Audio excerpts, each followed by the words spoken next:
ಮಾಜಿ ಸಿಎಂ ಯಡಿಯೂರಪ್ಪ ವಿರುದ್ಧ ಪೋಕ್ಸೋ ಪ್ರಕರಣ ದಾಖಲಾಗಿದೆ. ಮಾಜಿ ಸಿಎಂ ಯಡಿಯೂರಪ್ಪ ಅವರ ವಿರುದ್ಧ ಪೋಕ್ಸೋ ಅನ್ನೋದು ಸಣ್ಣ ಕೇಸ್ ಅಲ್ಲ, ಬಹಳ ದೊಡ್ಡ ಕೇಸ್ ಅದು. ಆಮೇಲೆ ತಪ್ಪು ಮಾಡಿದವರಿಗೆ ಖಂಡಿತವಾಗಲೂ ಇದರಲ್ಲಿ ಶಿಕ್ಷೆ ಆಗಲೇಬೇಕು. ಆದರೆ ಇಲ್ಲಿ ಒಂದು ಟ್ವಿಸ್ಟ್ ಇದೆ. ಬೆಂಗಳೂರಿನ ಸದಾಶಿವನಗರ ಠಾಣೆಯಲ್ಲಿ ಪ್ರಕರಣ ದಾಖಲಾಗಿದೆ.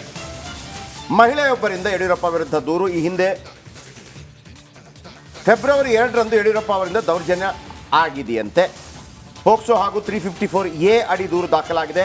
ಮಗಳ ಮೇಲೆ ದೌರ್ಜನ್ಯ ಅಂತ ಮಹಿಳೆಯಿಂದ ದೂರಾಗಿದೆ.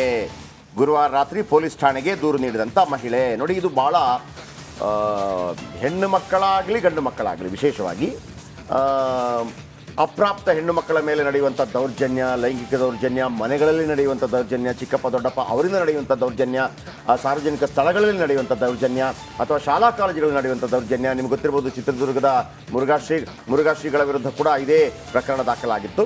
ಈಗ ಯಡಿಯೂರಪ್ಪನವರ ವಿರುದ್ಧ ಕೇಸ್ ದಾಖಲಾಗಿದೆ. ಆದರೆ ಇಲ್ಲಿ ಒಂದು ಸಂಶಯ ಏನಪ್ಪ ಅಂತಂದರೆ, ಈ ಹಿಂದೆ ಈ ದೂರು ನೀಡಿರುವಂಥ ಮಹಿಳೆ 53 ಗಣ್ಯರ ವಿರುದ್ಧ ಕೂಡ ದೂರು ನೀಡಿದ್ದಾರೆ.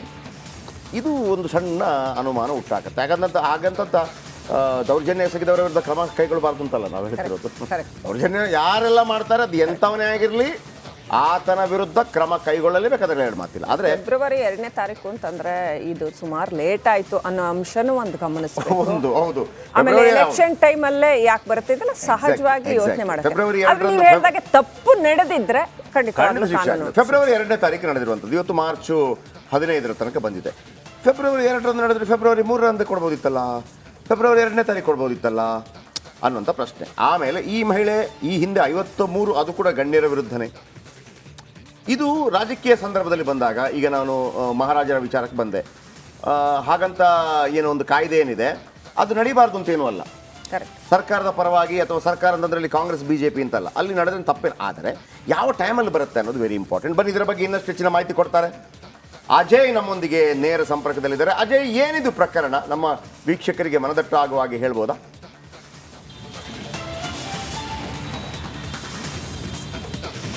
ಖಂಡಿತವಾಗ್ಲೂ ಜಯಪ್ರಕಾಶ್ ಶೆಟ್ಟಿ, ಅಂದರೆ ಇಲ್ಲಿ ನಿನ್ನೆ ಏನು ಮಹಿಳೆ ಮತ್ತೆ ಏನು ಬಂದು ಈಗಾಗಲೇ ಸದಾಶಿವನಗರ ಪೊಲೀಸ್ ಠಾಣೆಯಲ್ಲಿ ಕೂಡ ದೂರನ್ನು ಕೊಟ್ಟಿರುವಂಥದ್ದು. ಈಗಾಗಲೇ FIR ಕೂಡ ಪೊಲೀಸರು ನಿನ್ನೆ ಸುಮಾರು ಒಂದು 12 ಗಂಟೆ ಅಷ್ಟೊತ್ತಿಗೆ ಕೂಡ FIR ಅನ್ನು ದಾಖಲು ಮಾಡಿರೋದೆ.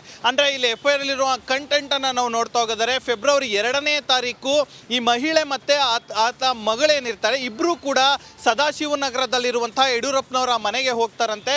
ಹೋದಂಥ ಸಂದರ್ಭದಲ್ಲಿ ಅಂದರೆ ಮೊದಲೇ ಈ ಒಬ್ಬ ಬಾಲಕಿಗೆ ಅತ್ಯಾಚಾರ ಆಗಿರುತ್ತೆ. ಸೊ ಹೀಗಾಗಿ ಅದಕ್ಕೆ ಸಹಾಯ ಕೇಳೋದಕ್ಕೆ ಯಡಿಯೂರಪ್ಪನವ್ರ ಹತ್ರ ನಾವು ಹೋಗ್ತೀವಿ. ಈ ಒಂದು ಕೇಸನ್ನು SITಗೆ ಮಾಡಿಕೊಡಿ, SITಗಾದರೆ ಬೇಗ ನಮಗೆ ನ್ಯಾಯ ಸಿಗತ್ತೆ ಅಂತ ಹೇಳಿ ನಾವು ಯಡಿಯೂರಪ್ಪನವ್ರ ಹತ್ರ ಹೋಗಿ ನ್ಯಾಯ ಕೇಳೋಕ್ಕೋಸ್ಕರ ಹೋಗ್ತೀವಿ, ಅವ್ರ ಹತ್ರ ಸಹಾಯ ಕೇಳೋಕ್ಕೋಸ್ಕರ ಹೋಗ್ತೀವಿ ಅಂತ ಹೇಳ್ತಾರೆ. ಆ ನಂತರ ಅಲ್ಲಿ ಯಡಿಯೂರಪ್ಪನವರು ನಮ್ಮ ಜೊತೆ 9 ನಿಮಿಷಗಳ ಕಾಲ ನಮ್ಮ ಜೊತೆ ಮಾತನಾಡ್ತಾರೆ. ಆ ನಂತರ ನನ್ನ ಮಗಳನ್ನು ಕರ್ಕೊಂಡು ಅವರು ರೂಮ್ ಒಳಗಡೆ ಹೋಗ್ತಾರೆ. ರೂಮ್ ಒಳಗೆ ಹೋದಂಥ ಸಂದರ್ಭದಲ್ಲಿ ಒಂದು 5 ನಿಮಿಷ ಅವರು ಆಚೆ ಬರೋದಿಲ್ಲ. ನನ್ನ ಮಗಳು ಒಂದು ರೀತಿ ಕಿರ್ಚುವಂಥ ಸೌಂಡ್ ಕೇಳುತ್ತೆ. ಆಗ ನಾನು ಕೂಡ ಬಾಗ್ಲ ಹತ್ರ ಹೋಗ್ತೀನಿ, ಆದರೆ ಅವರು ಬಾಗ್ಲು ತೆಗೆಯೋದಿಲ್ಲ ಅಂತ ಹೇಳಿ ಆ ಒಂದು FIR ಅಲ್ಲಿ ಕೂಡ ಮೆನ್ಷನ್ ಮಾಡಿರುವಂಥದ್ದು. ಆನಂತರ ಅವರು ನನ್ನ ಮಗಳು ಒಂದು 5 ನಿಮಿಷಗಳ ಕಾಲ ಆದ ನಂತರದಲ್ಲಿ ಆಚೆ ಬರ್ತಾಳೆ.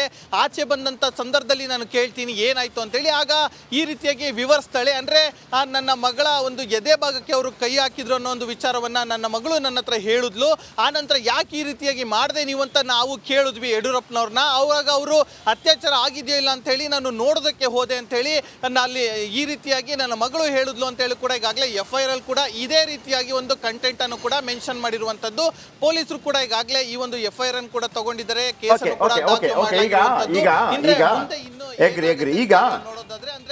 ಅಜಯ್, ಈಗ ಪೊಲೀಸರು ಇದನ್ನು ಯಾವ ರೀತಿ ತನಿಖೆ ಮಾಡ್ತಾರೆ? ಈಗ ಫಾರ್ ಎಕ್ಸಾಂಪಲ್ ಫೆಬ್ರವರಿ 2 ಅಂತ ಹೇಳಿದ್ರೆ ನಮಗೆ ಲಿಸ್ಟ್ ಸಿಗುತ್ತೆ. ಯಡಿಯೂರಪ್ಪನವರು ಎಲ್ಲಿ ಹೋಗಿರ್ತಾರೆ, ಏನು ಹೋಗಿರ್ತಾರೆ, ಅವರ ಕಾರ್ಯಕ್ರಮಗಳೇನು, ದಾವಣಗೆರೆಯಲ್ಲಿದ್ರಾ ಅಥವಾ ಬೇರೆ ಕಡೆ ಇದ್ರಾ, ಅವ್ರು ಹೇಳೋ ಪ್ರಕಾರ ಬೆಂಗಳೂರಲ್ಲಿದ್ದರು ಅಂತೇಳಿ. ಎಷ್ಟು ಸುತ್ತಮುತ್ತ ಎಲ್ಲ ಜನ ಇರ್ತಾರೆ, ನೋಡಿರ್ತಾರೆ, CCTV ಇರುತ್ತೆ, ಹೋಗಿದ್ದಿರುತ್ತೆ, ಬಂದಿದ್ದಿರುತ್ತೆ.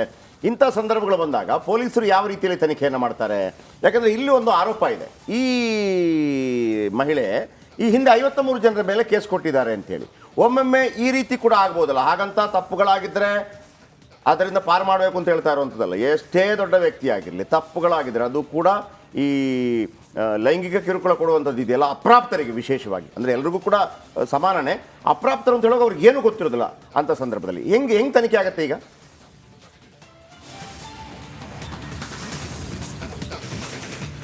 ಖಂಡಿತವಾಗ್ಲೂ ಜಯಪ್ರಕಾಶ್ ಶೆಟ್ಟಿ ನೀವು ಹೇಳ್ದಂಗೆ ಅವರು ಆ 2ನೇ ತಾರೀಕು ಮನೆಯಲ್ಲೇ ಇದ್ರ ಅಥವಾ ಕಾರ್ಯಕ್ರಮದಲ್ಲಿ ಎಲ್ಲಾದ್ರೂ ಇದ್ರ ಅನ್ನೋದ್ರ ಬಗ್ಗೆ ಕೂಡ ಇರುವಂತದ್ದು. ಈಗ ಒಂದು ಫೋಟೋ ಕೂಡ ವೈರಲ್ ಆಗ್ತಿರುವಂತದ್ದು, ಅಂದ್ರೆ ಅವರು ಮನೆಗೆ ಹೋಗಿ ಫೋಟೋ ತೆಗೆಸ್ಕೊಂಡಿರೋದು ಕೂಡ ಈಗಾಗಲೇ ಒಂದು ಫೋಟೋ ಕೂಡ ಎಲ್ಲ ಕಡೆ ಹರಿದಾಡ್ತಿರುವಂತದ್ದು. ಆ ಒಂದು ಫೋಟೋ ಇಟ್ಕೊಂಡು ಕೂಡ ಕ್ವಶನ್ ಮಾಡ್ಬೋದು. ಆಮೇಲೆ ಒಳಗಿರುವಂತ ಏನಾದ್ರು ಯಡಿಯೂರಪ್ಪ ಅವ್ರ ಮನೆ ಒಳಗಿರುವಂತ CCTV ಏನಾದ್ರು ಇರುತ್ತಾ, ಅವತ್ತಿನ ಆಕ್ಸೆಸ್ ಏನಾದ್ರು ಸಿಗುತ್ತಾ ಅನ್ನೋದು ಕೂಡ ಮೊದಲನೇದಾಗಿ ನೋಡ್ತಾರೆ. ಆನಂತರ ಏನು ಬಾಲಕಿ ಏನಿದ್ದಾಳೆ ಆತಳ ಸ್ಟೇಟ್ಮೆಂಟ್ ಕೂಡ ಪೊಲೀಸರು ತಗೊಳ್ತಾರೆ. ಅದು ಕೂಡ ಒಂದು ಲೇಡಿ PC ಹಿಡ್ಕೊಂಡಿರ್ಬೋದು ಅಥವಾ ಆ ಒಂದು ಮಹಿಳಾ PC-ಗಳನ್ನ ಜೊತೆಗೆ ಆ ಒಂದು ಯುವತಿಯ ಅಂದ್ರೆ ಬಾಲಕಿಯ ಸ್ಟೇಟ್ಮೆಂಟ್ ಕೂಡ ತಗೊಳ್ತಾರೆ. ಮತ್ತೆ ಏನೀಗ ಆರೋಪ ಒಂದು ಅಜಯ್, ಈಗ ಜನಸಾಮಾನ್ಯರಿಗೆ ಮೂಡುವಂತ ಪ್ರಶ್ನೆ ನನಗೂ ಮೂಡ್ತು, ಮೇಡಮ್ಗೂ ಮೂಡ್ತು. 2ನೇ ತಾರೀಕು ಆಗಿರುವಂತ ಘಟನೆ, ಇಂಥದ್ದು ಘಟನೆ ಯಾವತ್ತು ಒಂದು ವೇಳೆ ಆಗಿದ್ದರೆ ಯಾವತ್ತೂ ಆಗಬಾರದು. ಈ ಮಾರ್ಚ್ 15ರ ತನಕ ಏನು ಮಾಡ್ತಾ ಇದ್ರು? ಫೆಬ್ರವರಿ ಆಗಲೇ ಹೋಗ್ಬೇಕಲ್ಲ, ಆಗಲೇ ಹೋಗಿ ಕಂಪ್ಲೇಂಟ್ ಕೊಡಬೇಕಲ್ಲ, ಆಗಲೇ ಒಂದು ಕೇಸ್ ರಿಜಿಸ್ಟ್ರೇಷನ್ ಆಗಬೇಕಲ್ಲ. ಆಮೇಲೆ ಅಲ್ಲೇ ಮೀಡಿಯಾ ಇತ್ತಲ್ಲ, ಹಿಂದ್ಗಡೆ ಹೊರಗಡೆ ಮೀಡಿಯಾ ನೋಡಿ ಹಿಂಗೆ ಮಾಡಿದ್ರು ಅಂತ ಹೇಳ್ಬೋದಿತ್ತಲ್ಲ. ಯಾರಾದ್ರೂ ಒತ್ತಡ ಹಾಕಿದ್ರೆ ಅದನ್ನೇ ಹೇಳ್ಬೋದಿತ್ತಲ್ಲ ಹಿಂಗೆ ಅಂತ. ಅಂದ್ರೆ ಸಮಟೈಮ್ಸ್ ಏನಾಗುತ್ತೆ, ಕೆಲವು ಡೌಟ್ಗಳು ಶುರು ಆಗುತ್ತೆ. ಏನಂತಂದ್ರೆ ಒನ್ಸ್ ಅಗೇನ್ ಹೇಳ್ತಾ ಇದ್ದೀನಿ, ತಪ್ಪುಗಳಾದ್ರೆ ಶಿಕ್ಷೆ ಆಗಲೇಬೇಕು, ಎರಡು ಮಾತಿಲ್ಲ. ಒಮ್ಮೊಮ್ಮೆ ಏನಾಗುತ್ತೆ, ಈ ಬ್ಲ್ಯಾಕ್ ಮೇಲಿಂಗ್ ಅಂತ ಇರುತ್ತೆ. ಈ ಹೆಣ್ಣು ಮಕ್ಕಳಿಗೆ ಸುರಕ್ಷತೆಗಾಗಿ ಅನೇಕ ವಿಧಾನಗಳನ್ನು ಸರ್ಕಾರ ಕೊಟ್ಟಿದೆ, ಇರಲೇಬೇಕು. ಆಮೇಲೆ ಅದನ್ನೇ ಇಟ್ಕೊಂಡು ಏನಂತಾರೆ ಅದಕ್ಕೆ, ಹನಿ ಟ್ರ್ಯಾಪ್ ಮಾಡುವಂಥದ್ದು.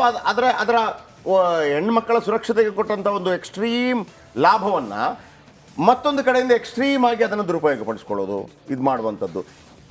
ಇಷ್ಟೇ ಅಜಯ್ ಪ್ರಶ್ನೆ ಉದ್ಭವ ಆಗೋದು. ಫೆಬ್ರವರಿ 2ನೇ ತಾರೀಕೆ ಅಥವಾ ಫೆಬ್ರವರಿ 3ನೇ ತಾರೀಕೆ ಕಂಪ್ಲೇಂಟ್ ಯಾಕೆ ಕೊಡಲಿಲ್ಲ ಅಂತ ಪೊಲೀಸರು ಕೇಳಿದ್ರೆ ಈಕೆ ಬಳಿ ಏನು, ಈ ಮೇಡಮ್ ಬಳಿ ಏನು ಉತ್ತರ ಇರ್ಬೋದು?